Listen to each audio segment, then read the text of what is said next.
So am I in it? Yes, like down to your chest. Perfect. Okay. Thank you. All right.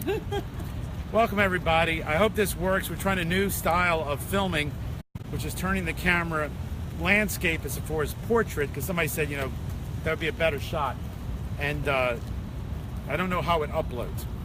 This is Henry Clay in New Orleans at a place of prominence. It's next to Gallier Hall in New Orleans. This is Lafayette Square.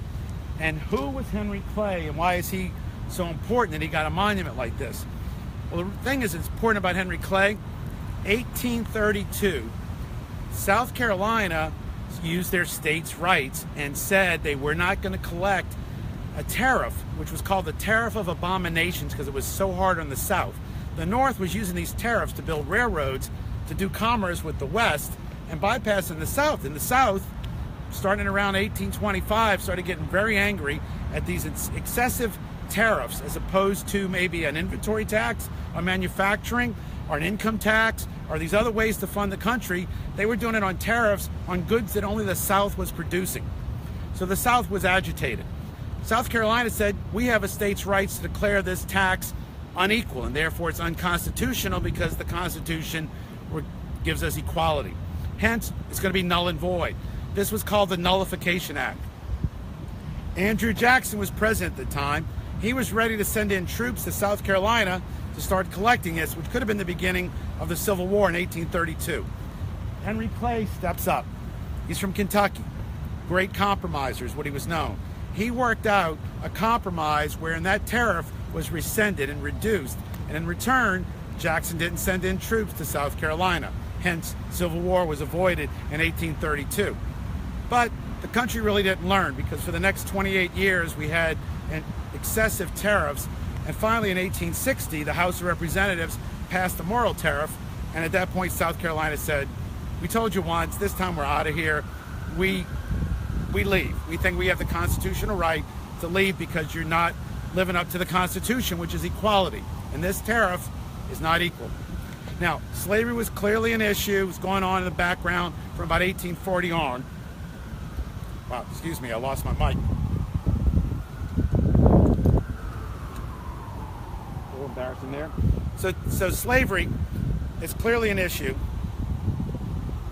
and it's going on from 1840s on. A lot of abolitionists, that's definitely a thing. We're seeing the end of slavery. We've seen things like the Morrell, a black gentleman in 1846, gets a patent on sugarcane evaporation. We see the cotton gin. We see France, England, the Caribbean countries start to eliminate slavery. But 1832, this gentleman shows how important taxes were to the whole issue of succession. And I wanted to leave that with you and share that with you today, because I recently heard Colonel Ty Siebold of West Point discuss that the only issue was slavery. Totally wrong. He also said that it was that the South, although 97% did not own slaves and fought, that these gentlemen were for slavery because they liked the idea of just saying those slaves were below us. Well, the North, as we know, still today loves saying those Southerners are below us. They make fun of Southerners nonstop. So maybe the North really wants to portray this as a civil war when it was really a war of not allowing Southern independence, because South Carolina had no desire to take over the country and tell New York what to do. They just wanted to manage their own affairs and be independent. So we know that the North, using their textbook machines, created the phrase Civil War, which was inaccurate.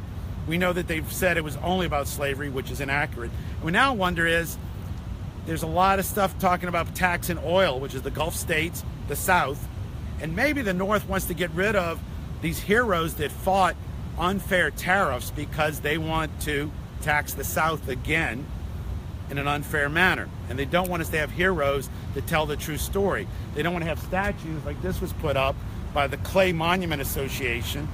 No mention of doing it to send a message to anybody or anything else, simply to honor the man who was known as the Great Compromiser, Senator Henry Clay. Thank you, and our message is SaveNolaHeritage.org.